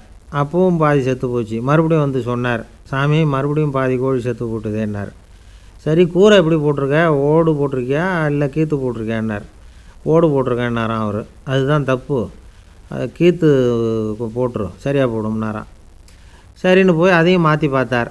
மறுபடியும் போயிட்டுது, கோழி செத்து போச்சு. வந்தார். மறுபடியும் பாதி செத்து போச்சு சாமின்னு வந்தார். இவரும் யோசனையை மாற்றி மாற்றி சொல்லிகிட்டே இருக்கிறார். இப்படி அவரும் மாற்றி மாற்றி பார்த்தார். 6வது தடவையாக அவரை தேடிட்டு வந்தார். அந்த சமயத்தில் இவர் ரொம்ப தீவிரமாக யோசனை பண்ணி பார்த்துட்டு, அது சரிப்பா, நீயும் என்கிட்ட சளைக்காமல் வந்துக்கிட்டு இருக்கிற, நானும் யோசனை சொல்லிகிட்டு இருக்கேன். இப்போவும் உங்ககிட்ட சொல்கிறதுக்கு என்கிட்ட யோசனை நிறையா இருக்குது. ஆனால் சோதிக்கிறதுக்கு உங்ககிட்ட கோழி இல்லையே, என்ன பண்ணுறது அப்படின்னாராம் இவர். ஒரே ஒரு ஊரில் ஒரு ராஜா இருந்தார். அவர் பேரில் மக்களுக்கு ரொம்ப மரியாதை. அவ்வளவு நல்லா ஆட்சி புரிஞ்சிக்கிட்டு வந்தார். அவருக்கு வயசாகிட்டுது. அதனால் ஒரு நாள் அமைச்சரை கூப்பிட்டார். இதை பாருங்கள், எனக்கு வயசாகிட்டுது, அதனால் இந்த அரச பொறுப்பையெல்லாம் நீங்கள் ஏற்றுக்குங்க அப்படின்னார். அதுக்கப்புறம் ராணியை கூப்பிட்டார். வா, நாம் இனிமேல் இங்கே இருக்க வேணாம், காட்டுக்கு போய் தவம் பண்ணலாம் அப்படின்னு கூப்பிட்டார். இந்த செய்தி மக்களுக்கு அறிவிக்கப்பட்டது. மக்கள் உடனே கூட்டம் கூட்டமாக அரண்மனைக்கு வர ஆரம்பிச்சிட்டாங்க. மன்னரை போய் பார்க்குறாங்க. அரசே, தாங்கள் எங்களுக்கு தந்தை மாதிரி. நீங்கள் காட்டுக்கு போயிட்டால் நாங்கள்லாம் இங்கே எப்படி இருக்க முடியும்? எங்களுக்கெல்லாம் எந்த துன்பமும் இல்லாமல் பார்த்துக்கிட்டு வர்றீங்க. இது மாதிரியான ஒரு அரசாட்சி இல்லைன்னா மக்கள் வாழ்ந்து என்ன பயன் அப்படின்னாங்க. இருந்தாலும் என்ன பண்ணுறது, வயசாயிட்ட காரணத்தினால இந்த முடிவுக்கு வர வேண்டியிருக்குது அப்படின்னாரா ராஜா. அப்படின்னா நீங்கள் காட்டுக்கு போக வேணாம், நாங்கள் போகிறோம். நாங்கள் அங்கே போய் தவம் பண்ணுறோம், வழிபாடு பண்ணுறோம். கடவுள் வருவார், அவர்கிட்ட வரம் வாங்கிட்டு வந்துடுறோம் அப்படின்னாங்களாம். அப்படி சொல்லிவிட்டு உடனே எல்லோரும் காட்டுக்கு போனாங்க. நாட்டு மக்கள் எல்லாரும் ஒட்டு மொத்தமாக காட்டில் உட்காந்துக்கிட்டு தவம் பண்ணுறதை பார்த்தார் கடவுள். உடனே புறப்பட்டு வந்தார். எல்லோரும் இப்படி உட்காந்துருக்கிறீங்களே, என்ன வேணும் உங்களுக்கு அப்படின்னு கேட்டார். உடனே மக்கள் எல்லாரும் ஒரு குரலில் சொன்னாங்க, சுவாமி, எங்கள் மன்னன் ரொம்ப நாளைக்கு நல்லபடியாக இருக்கணும். அவர் மகிழ்ச்சியாகவும் உடல் நலத்தோடும் இருந்தால் தான் நாங்கள் அமைதியாக வாழ முடியும் அப்படின்னாங்க. சரி, அதுக்கு என்ன செய்யணும் அப்படின்னார் ஆண்டவன். எங்கள் மன்னருக்கு இன்னும் ஒரு 100 வருஷம் ஆயுளை கொடுங்க அப்படின்னாங்க. அவ்வளவுதானே, சரி அப்படியே ஆகட்டும் அப்படின்னு சொல்லிவிட்டு ஆண்டவன் போயிட்டார். மக்கள் மகிழ்ச்சியோடு திரும்பி வந்தாங்க. மன்னா, கடவுள் வரம் கொடுத்துட்டார், நீங்கள் 100 வருஷம் வாழ போகிறீங்க அப்படின்னாங்க. இதை கேட்டதும் ராணி ராஜாவை வணங்கி, நான் தவம் செய்ய போகிறேன் அப்படின்னு புறப்பட்டாங்க. உடனே மக்கள் என்ன நினச்சாங்க தெரியுமா? ஐயோ, நாம் ராஜாவுக்கு மட்டும்தானே நீண்ட ஆயுள் வேணும்னு வரம் வாங்கினோம், ராணிக்கு வாங்கலையே, அதுதான் கோபத்தில் புறப்பட்டாங்க போல இருக்குது அப்படின்னு நினச்சி வருத்தப்பட்டாங்க. ஆனால் ராணி நினச்சது அது இல்லை. ராணி போய் தவம் பண்ணாங்க, கடவுள் காட்சி கொடுத்தார். இவங்க கேட்குறாங்க, சுவாமி ராஜாவுக்கு மட்டும் 100 வருஷம் ஆயுள்னு வரம் கொடுத்துட்டீங்க, அப்படின்னா குடிமக்களும் 100 வருஷம் இருக்கணும். இப்படிப்பட்ட குடிமக்கள் இல்லைன்னா அப்படிப்பட்ட அரசன் இருந்து என்ன பிரயோஜனம் அப்படின்னாங்களாம். ஆண்டவன் பார்த்தார், சரி அவங்களும் 100 வருஷம் வாழ்வாங்க, அது மட்டும் இல்லை நீயும் 100 ஆண்டு காலம் வாழ வரமளிக்கிறேன் அப்படின்னு சொல்லிவிட்டு மறைஞ்சிட்டார். இதில் ஆண்டவன் வர்றதும் மறையிறதும் முக்கியம் இல்லை. இதில் கவனிக்க வேண்டியது ஆள்கிறவனின் விசால மனம், குடிமக்களின் விசால மனம், ஆள்கிறவன் மனைவியினுடைய விசால மனம். இப்படி ஒரு நாடு இருந்துட்டுதுன்னா எப்படி இருக்கும் வாழ்க்கையை நினச்சி பாருங்கள். அதனால தான் பெரியவங்கள்லாம் சொல்கிறாங்க, இதய வாசல் திறந்தே இருக்கணும், இதயத்தின் கதவுகளை மூடாதீங்க அப்படின்னு சொல்லுவாங்க. என்கிட்ட ஒருத்தர் சொன்னார், என்னுடைய இதய வாசல் எப்பவும் திறந்தே தான் இருக்குதுன்னார். எதனால் அப்படி சொல்கிறீங்க அப்படின்னு கேட்டோம். டாக்டரே சொல்லிவிட்டார், என்னுடைய இதயத்தில் ஒரு ஓட்டை இருக்குது அப்படின்னு, வால்வு சரியில்லையா அப்படிங்கிறார். அந்த காலத்தில் அண்ணாமலை ரெட்டியார்னு ஒருத்தர் இருந்தார். அவர் வெங்கனூர் அப்படிங்கிற கிராமத்தில் இருந்தார். அங்கேருந்து விருத்தாசலம் கோவிலுக்கு தவறாமல் போயிட்டு வந்துக்கிட்டு இருந்தார். இடையில் வெள்ளாறு, அதில் ஒரு சமயம் வெள்ளம் வந்துட்டுது. இவரால் போக முடியல. அதோட விளைவு வெங்கனூர்லேயே ஒரு கோவில் கட்டணும் அப்படின்னு முடிவு பண்ணார், சிவாலயம். அந்த சமயத்தில் வடநாட்டில் பஞ்சம். அதனால் அங்கே இருந்த பல சிற்பிகள் தென்னாட்டை நோக்கி வர ஆரம்பித்தாங்க. அவங்க வெங்கனூர் வழியாக வர்றது தெரிஞ்சதும் இவர் போய் பார்த்தார். இங்கே ஒரு கோவில் கட்டணும், அதுக்கு நீங்கள் உதவணும்னார். பஞ்ச காலத்தில் இப்படி ஒரு வாய்ப்பு கிடைச்சதில் அவங்களுக்கும் ரொம்ப மகிழ்ச்சி. உற்சாகத்தோடு ஒத்துக்கிட்டாங்க. ஆலய திருப்பணி ஆரம்பமாச்சு. அவங்களுக்கு வேண்டிய எல்லா வசதிகளையும் இவர் செஞ்சு கொடுத்தார். அவங்களுக்கு எந்த குறையும் இல்லாமல் பார்த்துக்கிட்டார். அது மட்டும் இல்லை, ஒவ்வொரு நாளும் அங்கே வருவார். உங்களுக்கு என்ன வேணும் எது வேணும்னு கேட்பார். ஏதாவது குறை இருந்தால் சொல்லுவாங்க, உடனே தீர்த்து வைப்பார். இவரும் கேட்பார், எந்த குறையாக இருந்தாலும் என்கிட்ட சொல்லுங்க அப்படின்னு சொல்லுவார். அதை தவிர இவராகவே கவனித்தும் அவங்களுக்கு என்னென்ன தேவைங்கிறத கண்டுபிடிச்சி அதையெல்லாம் கொடுத்துக்கிட்டு இருப்பார். என்ன தேவைன்னாலும் அதை நிறைவேற்றி வச்சுருவார். அந்த சிற்பிகளின் தலைவன் ஒருத்தன், அந்த ஆளுக்கு வெத்தலை பாக்கு போடுறது பழக்கம். இதை தெரிஞ்சுக்கிட்டு அதுக்காகவே ஒரு ஆளை ஏற்பாடு பண்ணார். வேணுங்கிறப்போலாம் நீ வெத்தலை சீவல் மடித்து கொடுக்க வேண்டியது உன் வேலை அப்படின்னு ஒருத்தனை ஏற்பாடு பண்ணிட்டார். இப்படியெல்லாம் செஞ்சதும் அவங்களுக்கும் ரொம்ப உற்சாகம். ரொம்ப பொறுப்பாக சிற்ப வேலைகளை செஞ்சுக்கிட்டு இருக்கிறாங்க. ஒரு நாள் என்னாச்சு தெரியுமா, அந்த சிற்பிகளின் தலைவன் ரொம்ப நுணுக்கமாக ஒரு வேலையை செஞ்சுக்கிட்டு இருக்கிறான். சாரம் போட்டு அது மேலே படுத்துக்கிட்டு அண்ணாந்து பார்த்து உச்சியில் நுணுக்கமான சிற்பங்களை உருவாக்கிக்கிட்டு இருக்கான். சிற்பியின் கவனம் செதறப்படாதுங்கிறதுனால இவர் மெதுவாக சத்தம் போடாமல் கிட்ட போய் நின்று அதை கவனிச்சிக்கிட்டு இருக்கிறார். அந்த சிற்பி வழக்கம் போல் வெத்தலை பாக்குக்காக இடது கையை கீழே நீட்டினான். அந்த சமயம் பார்த்து அவருக்கு தாம்பூலம் கொடுக்குறவன் அங்கே இல்லை, எங்கேயோ போயிருக்கிறான். அண்ணாமலை ரெட்டியார் என்ன பண்ணார் தெரியுமா, தனக்காக கொடுக்கப்பட்ட தாம்பூலத்தை வாங்கி சிற்பியின் கையில் கொடுக்குறார். அவன் வாங்கி போட்டுக்கிட்டான். இது என்ன இன்றைக்கி வெத்தலை சீவல் வேறு மாதிரி இருக்குது, வாசனை தாம்பூலமாக இருக்குது அப்படின்னு யோசனை பண்ணிவிட்டு கீழே திரும்பி பார்க்குறார். பார்த்தா ரெட்டியார் மறுபடியும் சிற்பி கை நீட்டும் பொழுது கொடுக்கறதுக்காக தாம்பூலத்தை மடித்து வாங்கி வச்சுக்கிட்டு தயாராக நிற்கிறார். சிற்பிக்கு அதிர்ச்சி. உடனே பொத்துன்னு கீழே குதிச்சான். ஐயா, என்ன இது நீங்களா அப்படின்னா. இவர் சொன்னார், நான் ஒன்றும் தப்பு பண்ணலையே, உன்னுடைய கை புண்ணியம் செஞ்ச கை, கோயில் கட்டுற கை, அந்த கைக்கு தாம்பூலம் கொடுக்கறதுல என்ன தப்பு அப்படின்னாராம். ஏற்கனவே பஞ்சத்தில் அடிபட்டு வந்த எங்களை நீங்கள் ஆதரித்ததே பெரிய விஷயம். இந்த செயல் என்னை ஒரு பெரிய கடனாளி ஆக்கிவிட்டுது. ஐயா, எங்களுக்கு உணவு உடை இதை மட்டும் நீங்கள் கொடுத்தா போதும், ஊதியம்னு எதுவும் வாங்க மாட்டோம் அப்படின்னு நானும். அந்த சிற்பி எவ்வளவோ வற்புறுத்தியும் எதுவும் வாங்கிக்கலையாம். இந்த செய்தியை தமிழ் தாத்தா டாக்டர் ஊவேசா சொல்லியிருக்கிறார். அந்த காலத்தில் எப்படிப்பட்டவங்கள்லாம் வாழ்ந்துருக்கிறாங்க பாருங்கள். இந்த காலத்தில் ஒருத்தர் கோவில் கட்டினார், வேலை செய்கிற எல்லாருக்கும் சாப்பாடு போடுவார். சிற்ப வேலை செஞ்சுட்டு சாப்பிட வர்ற ஒவ்வொருத்தர் கையையும் அன்பாக பிடிச்சி முத்தம் கொடுத்து உள்ளே அனுப்புவார். அந்த கைகளுக்கு நீங்கள் கொடுக்குற மரியாதையாது அப்படின்னு கேட்டாங்க. அது இல்லைங்க, ஏற்கனவே முதல் பந்தியில் சாப்பிட வந்தவன் மறுபடியும் வர்றானான்னு கண்டுபிடிக்கிறதுக்காக கையை பிடிச்சி மோந்து பார்க்குறேன் அப்படின்னாராம் அவர். அம்மாக்காரங்களுக்கு அடிக்கடி ஏற்படுற கவலை ஒன்று உண்டு. அதாவது குழந்தை சரியாக சாப்பிட மாட்டேங்குதே அப்படிங்கிற கவலை. இவங்கெல்லாம் ஒரு விஷயத்தை நல்லா புரிஞ்சுக்கணும். குழந்தைகள்ங்கிறவங்க பெரியவங்க மாதிரி இல்லை. அவங்க கடிகாரத்தில் மணியை பார்த்துட்டு சாப்பிட்றதுக்கு உட்கார்ற ரகம் கிடையாது. பசிச்சா சாப்பிடுவாங்க, இல்லைன்னா விளையாடுவாங்க அல்லது தூங்குவாங்க. அது புரியாமல் அவங்கள கட்டாயப்படுத்தி அல்லது மிரட்டி சாப்பிட வைக்கிறது ரொம்ப தப்பு. ஒரு 8 மாத குழந்தைக்கு 3 மணி நேரத்துக்கு ஒரு தடவை பசிக்கும். அந்த நேரம் பார்த்து சாப்பாடு கொடுத்தா அடம் பண்ணாமல் அது பாட்டுக்கு சாப்பிட்ரும். அதே குழந்தைக்கு 1 வயசு ஆகிறப்போ 4 மணி நேரத்துக்கு ஒரு தடவை பசிக்கும். இந்த வயசில் இயற்கையாகவே பசி குறைஞ்சிருக்கும். அது புரியாமல் என் குழந்தை முன்னாடி மாதிரி இப்போ சரியாக சாப்பிட மாட்டேங்கிறான் அப்படின்னு சில பேர் டாக்டர்கிட்ட போய் சொல்லிக்கிட்டு இருப்பாங்க. இன்னொரு விஷயம், ஒரு குழந்தைக்கு வயசு அதிகமாகிற வேகத்துக்கு உடம்பு எடையும் அதிகமாகிக்கிட்டே போகாது.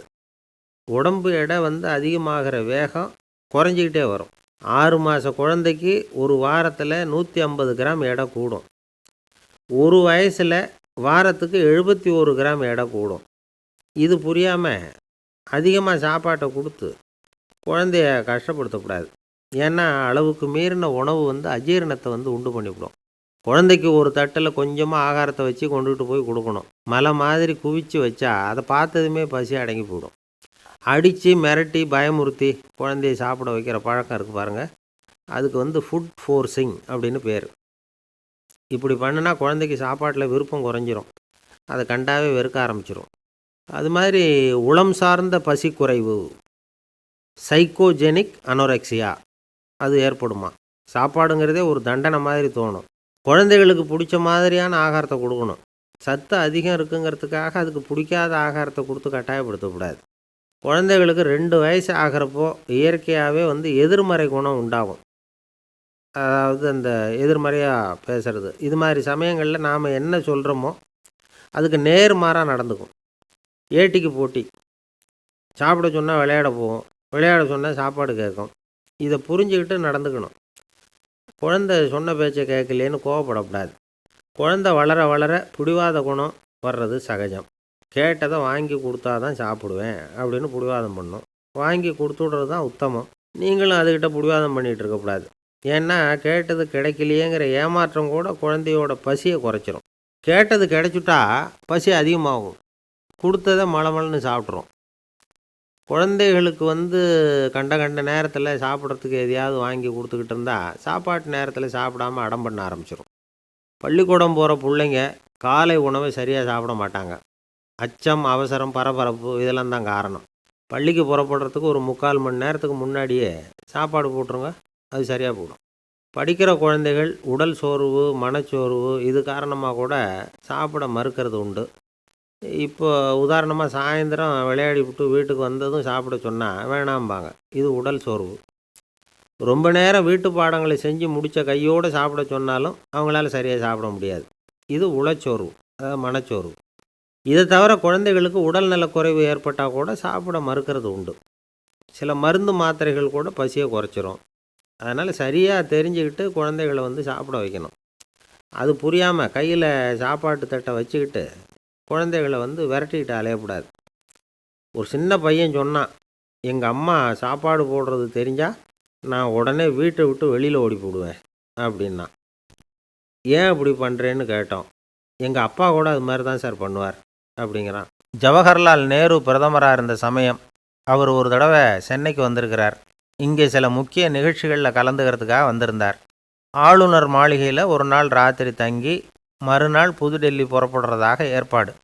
நிகழ்ச்சியிலெல்லாம் முடிச்சுக்கிட்டு ஆளுநர் மாளிகையில் தங்கியிருக்கிறார். அன்றைக்கு இரவு படிக்கிறதுக்கு ஒரு முக்கியமான புத்தகம் அவருக்கு தேவைப்பட்டது. அந்த சமயத்தில் உலக அளவில் ஒரு முக்கியமான பொருளாதாரம் சம்பந்தமான ஒரு புத்தகம் வெளியாகி இருக்கிற விஷயம் அவருக்கு தெரியும். அந்த புத்தகம் மெட்ராஸுக்கு வந்திருக்குமா, அது இங்கே கிடைக்குமா அப்படின்னு விசாரிச்சிருக்கிறார் நேருஜி. அவர் இப்படி கேட்ட உடனே அங்கே இருந்தவங்கள்லாம் ரொம்ப பரபரப்பாக செயல்பட ஆரம்பிச்சுட்டாங்க. முக்கியமான இடங்கள்ல எல்லாம் விசாரிச்சிருக்கிறாங்க, அந்த புத்தகம் உங்கள்கிட்ட இருக்கான்னு. சென்னையில் உள்ள கன்னிமாரா நூல் நிலையத்துக்கு எப்படியும் அந்த புத்தகம் வந்திருக்கணும் அப்படின்னு ஒரு நம்பிக்கை. அங்கே விசாரித்தாங்க. அந்த புத்தகம் 2 நாளைக்கு முன்னாடி தான் அங்கே வந்திருக்குது அப்படிங்கிற விஷயம் தெரிஞ்சுது. உடனே எல்லோரும் அங்கே ஓடினாங்க. அவங்களுக்கு இன்னொரு சந்தேகம், புத்தகம் வந்திருக்கு சரி, அதை இந்த சமயத்தில் வேறு யாரும் படிக்கிறதுக்கு எடுத்துகிட்டு போயிருக்கக்கூடாதே அப்படிங்கிற சந்தேகம் இருந்தாலும் மனசுக்குள்ளே ஒரு தைரியம். இப்படி ஒரு புத்தகம் வெளிவந்திருக்கிற விஷயமே நேருஜி சொல்லி தான் நமக்கே தெரியும். அதுவும் இல்லாமல் உலக பொருளாதாரம் சம்பந்தமான ஏதோ ஒரு புத்தகம் அது. அதை போய் இந்த நேரத்தில் அவ்வளவு ஆர்வமாக யார் எடுத்துகிட்டு போயிட போகிறாங்க? அப்படிங்கிற தைரியம். இந்த தைரியத்தோடு அந்த நூல் நிலையத்துக்கு ஓடினாங்க. புத்தகத்தை தேடுனா அது கிடைக்கல. யாரோ எடுத்துகிட்டு போயிருக்கிறாங்க. நேருவுக்கு மட்டுமே தெரிஞ்சிருந்த அந்த புத்தகம் பற்றின விஷயம் சென்னையில் வேற ஒருத்தருக்கும் தெரிஞ்சிருக்குது. உடனே எல்லாரும் பரபரப்பாக அந்த அதுக்குன்னு இருக்கிற ரிஜிஸ்டர் இருக்குல்ல, பதிவேடு, அதை புரட்டி பார்க்குறாங்க யார் எடுத்துகிட்டு போகிறாங்கன்னு தெரிஞ்சுக்கிறதுக்காக. எடுத்துகிட்டு போனவங்க அதில் கையெழுத்து போட்டிருப்பாங்கல்ல, அதை பார்த்து யாருன்னு தெரிஞ்சுக்கலாம் அப்படிங்கிறதுக்காக தான் அதை புரட்டுறாங்க. அதோ அந்த புத்தகத்தோட பேர் பக்கத்தில் அதை எடுத்துக்கிட்டு போனவங்க கையெழுத்து உத்து பார்க்குறாங்க எல்லாரும். அதில் போட்டிருக்குது பேர் CN அண்ணாதுரை அப்படின்னு எழுதியிருந்தது. அவர் தான் பேரறிஞர் அண்ணா. நேரு படிக்க விரும்பின ஒரு புத்தகத்தை அதே நேரம் படிக்க விரும்பின இன்னொரு தலைவர் இவர். படிக்கிறதுல அவருக்கு இருந்த ஆர்வத்தை நாம் தெரிஞ்சுக்கணும்னா அதுக்கு எவ்வளவோ சம்பவங்கள் இருக்குது. கடைசி காலத்தில் அவர் அடையாறு மருத்துவமனையில் படுத்திருக்கிறார். அவருக்கு ஒரு முக்கியமான அறுவை சிகிச்சை செய்ய வேண்டியிருக்குது அவசரமாக. அமெரிக்காவிலேருந்து டாக்டர் மில்லர் வந்திருக்கிறார். அவர்கிட்ட கேட்குறார், டாக்டர் நாளைக்கே அறுவை சிகிச்சை செய்ய போகிறீங்களா அப்படின்னு. ஆமாங்கிறார் டாக்டர் மில்லர். நாளைக்கு மறுநாள் செஞ்சுக்கிறேனே அப்படின்னாரான் அண்ணா. ஏன் ஏதாவது நாள் பார்க்குறீங்களான்னு கேட்டிருக்கார். இல்லை, ஒரு புத்தகத்தை படிச்சுக்கிட்டு இருக்கிறேன், அதை நாளைக்குள்ளே முடிச்சிருவேன், அதுக்கப்புறம் நான் இறந்தாலும் கவலை இல்லை அப்படின்னாரான் இவர். அவர் தான் அறிஞர் அண்ணா. சங்ககால நூல்கள்லேருந்து சமீபத்தில் வந்த நூல்கள் வரைக்கும் எல்லாம் அவர் படிச்சிருக்கிறார். ஒரு திருமண விழாவில் அவர் பேசும்பொழுது சொன்ன விஷயம் இது.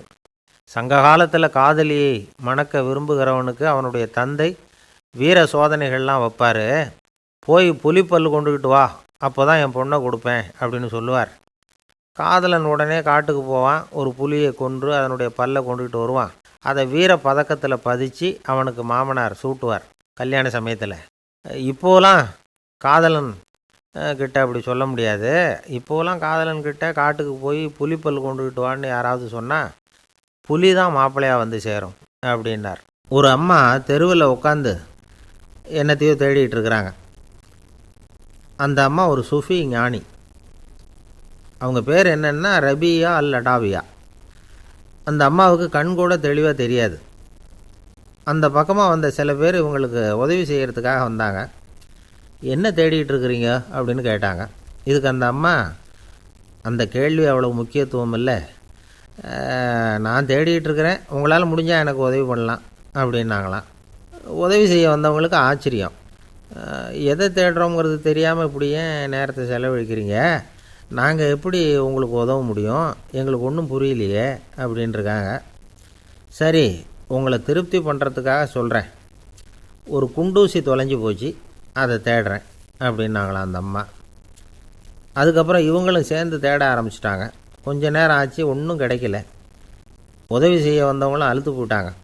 அப்புறம் கேட்டாங்க, இதை பாருங்கம்மா, இது ரொம்பவும் பெரிய தெரு, அகலமான தெரு, அதனால் குறிப்பாக நீங்கள் எந்த இடத்துல அந்த குண்டூசியை தொலைச்சிங்க அதை சொல்ல முடியுமான்னாங்களாம். இதுக்கு அந்த அம்மா, நீங்கள் மறுபடியும் அர்த்தமில்லாத கேள்வியை கேட்குறீங்க, உங்கள் கேள்விக்கும் நான் தேடுறதுக்கும் என்ன சம்மந்தம்னாங்களாம். இதை கேட்டதும் அவங்க ஒரு மாதிரி ஆகிட்டாங்க. என்னம்மா நீங்கள் பைத்தியம் மாதிரி பேசுகிறீங்க அப்படின்னாங்களாம். சரி, உங்களை மறுபடியும் திருப்திப்படுத்துறதுக்காக சொல்கிறேன், அதை நான் எங்கள் வீட்டில் தொலைச்சுட்டேன் அப்படின்னாங்களாம்.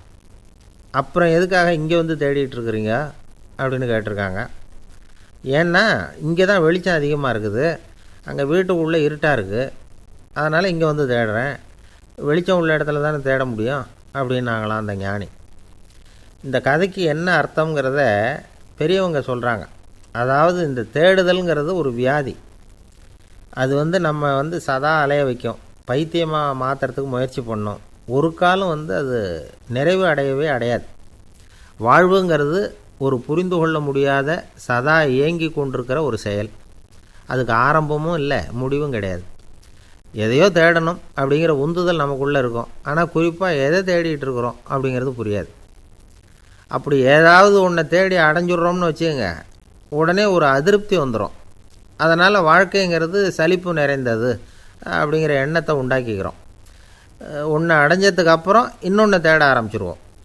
ஆக இந்த தேடல்ங்கிறது நாம் ஒன்று அடைஞ்சாலும் அடையாவிட்டாலும் தொடர்ந்து நடந்துக்கிட்டு தான் இருக்கும். இதுக்கு முடிவே கிடையாது. இந்த உண்மையை நாம் நல்லா புரிஞ்சுக்கணும் அப்படிங்கிறது பெரியவங்களுடைய கருத்து. ஏழையும் தேடுறான், பணக்காரனும் தேடுறான், நோயாளியும் தேடுறான், நோய் இல்லாதவனும் தேடுறான், அதிகாரம் உள்ளவனும் தேடுறான், அதிகாரம் இல்லாதவனும் தேடுறான், முட்டாளும் தேடுறான், அறிவாளியும் தேடுறான். ஆனால் யாரும் இதை தான் தேடி சாதிக்க போகிறோம், இதுதான் முடிவு அப்படின்னு திட்டவட்டமாக சொன்னதில்லை. ஒன்று அடைஞ்சதும் இன்னொன்று தேட ஆரம்பிச்சிடுறாங்க, அவ்வளோதான். அதாவது உங்களின் தேடுபவர் உங்கள் உள்ளே தான் இருக்கிறார், அவரை தேடி கண்டுபிடியுங்கள். இதுதான் ஞானிகள் நமக்கு சொல்லுகிற ஒரு ஆலோசனை. நம்மால் ஒருத்தன் ஜெயிலில் இருந்தான். இன்னொரு கைதி அவனை பார்த்து கேட்டான், ஏன்பா உன்னை பார்க்குறதுக்கு வெளியிலேருந்து யாருமே இங்கே வர்றது இல்லையே, உனக்கு சொந்தக்காரங்களே கிடையாதா அப்படின்னு கேட்டானா. ஏன் இல்லை, எனக்கு சொந்தக்காரங்க நிறைய பேர் உண்டு, அவங்க என்னை பார்க்க வராததுக்கு காரணம் வேறு அப்படின்ட்டுருக்கான் இவன். என்ன காரணம்னு கேட்டான் அவன். அதுக்கு இவன் சொன்னானா, அதுக்கு என்ன காரணம்னா அவங்க எல்லாரும் இங்கே உள்ளேயே இருக்கிறாங்க அப்படின்னானா. ஒரு இலக்கிய கூட்டம் ஏற்பாடு பண்ணியிருக்கிறோம், நீங்கள் அவசியம் வந்து அதில் பேசணும் அப்படின்னு கேட்டுக்கிட்டார் ஒருத்தர். வேணாங்க, 4 பேருக்கு முன்னாடி வந்து நிற்கிறதுனா எனக்கு ரொம்ப கூச்சமாக இருக்கும் அப்படின்னாரு இவர். ஏன் சார் இன்னமும் குழந்த மாதிரி கூச்சப்படுறீங்களே அப்படின்னார் அவர். அவரை ஒரு மாதிரியாக சமாளித்து அனுப்பி வச்சுட்டு அதுக்கப்புறம் அதை பற்றி இவர் யோசித்து பார்த்துருக்கார். சில நிபுணர்கள் எழுதியிருக்கிறத படித்தும் பார்த்துருக்கிறார். மனோதத்துவ நிபுணர்கள் என்ன சொல்கிறாங்க தெரியுமா? 10லேருந்து 20% குழந்தைகள் பிறக்கிறப்பவே கூச்ச சுபாவம் கொண்டதாக தான் இருக்குதான். ஒரு தாத்தா தன்னோட பேர பிள்ளைய ஆசையாக கூப்பிடுறார் விளையாட்டு காட்ட, அதை அழுதுகிட்டு ஓடி போகுது. ஒரு அம்மா தன்னோட பிள்ளைய பள்ளிக்கூடத்தில் சேர்க்கறதுக்காக கூப்பிட்டுக்கிட்டு போகிறாங்க. அந்த புள்ள அம்மாவோட முந்தானையில் ஒளிஞ்சிக்கிட்டு வெளில வரமாட்டேங்குது. இவங்களெல்லாம் எப்படி சமாளிக்கிறது? குழந்தைகளோட கூச்ச சுபாவத்தை போக்குறது எப்படி? இதுக்கு நிபுணர்கள் சில யோசனைகளை சொல்லியிருக்கிறாங்க. மற்றவங்களுக்கு முன்னாடி என் பையனுக்கு கூச்சம் ரொம்ப அதிகம் சார், மற்றவங்க பார்த்தா ரொம்ப வெக்கப்படுறான், இப்படி சொல்கிற அப்பாக்கள் உண்டு. என் பையன் புது மனுஷாலை பார்த்தா அட்டையாக ஒட்டிக்குவான் சார் அப்படின்னு சொல்கிற அப்பாக்களும் உண்டு. இப்படிலாம் குழந்தைகளுக்கு வந்து முத்திரை குத்துறது ரொம்ப தப்பான்.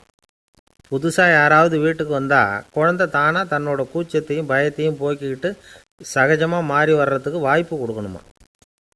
ஒரு கூட்டத்துக்கோ அல்லது சொந்தக்காரங்க கல்யாணத்துக்கோ குழந்தைய அழைச்சிட்டு போகிறீங்க, அங்கே போய் கட்டாயப்படுத்தி குழந்தைய மற்றவங்க கிட்ட பேச சொல்லக்கூடாது.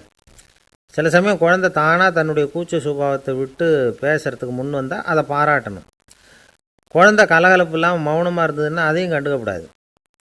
குழந்தை பேச ஆரம்பித்தா அதை ஆர்வத்தோடு கவனிக்க தெரியணும். கலந்து உரையாடுற பழக்கத்தை வீட்லேயே ஆரம்பிக்கலாம். கேட்டதுக்கு பதில் சொல் அப்படின்னு நீங்கள் அதிகாரம் பண்ணிகிட்டு இருக்கக்கூடாது. அது வந்து குழந்தைக்கு பேசுகிற சந்தர்ப்பத்தை குறைச்சிருமா. இப்போ நாம் அதிகாரம் பண்ணால் கேலி செய்கிற பழக்கம் குழந்தைகளை வந்து ரொம்ப பாதிச்சிருமா.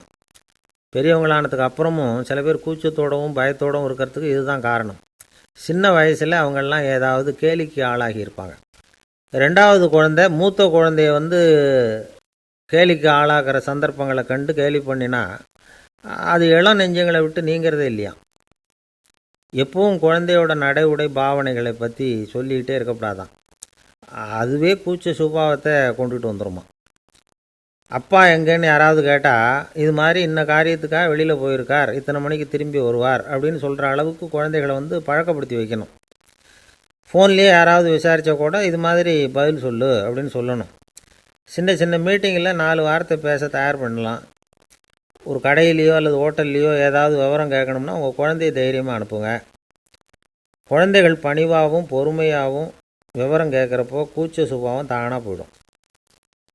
சின்ன வயசுலேயே இப்படிலாம் பழக்கப்படுத்தினா தான் வருங்காலத்தில் தைரியமாக இந்த சமுதாயத்தில் வாழ முடியும். இல்லைன்னா 60 வயசுலேயும் அடுப்பங்கரையை விட்டு வெளில வர்றதுக்கு கூச்சப்பட்டுக்கிட்டு தான் இருக்க வேண்டியிருக்கும். இந்த காலத்து பிள்ளைங்க எவ்வளவோ பரவாயில்ல, எதுக்கும் தயங்குறதில்ல, கூச்சப்படுறதில்ல. ஒரு அம்மா அடுப்பங்கரையிலேருந்து சத்தம் போட்டாங்க, டேய் ராமு, தயவு பண்ணி அந்த டிவியை நிறுத்துறா, அந்த பெண்ணோட குரல் மகா மோசம், அடுப்பங்கரையில் இருக்கிற என்னாலேயே அதை சகிச்சிக்க முடியல அப்படின்னாங்களாம். உடனே பையன் கொஞ்சம் கூட தயங்காமல் பதில் சொல்கிறான், அம்மா, இந்த குரல் டிவியிலேருந்து வரல, எதிர்த்த விட்டு மாமி தான் இங்கே வந்திருக்கிறாங்க, அவங்க தான் இப்போ என்னோட பேசிக்கிட்டு இருக்கிறாங்க அப்படின்னு நான்.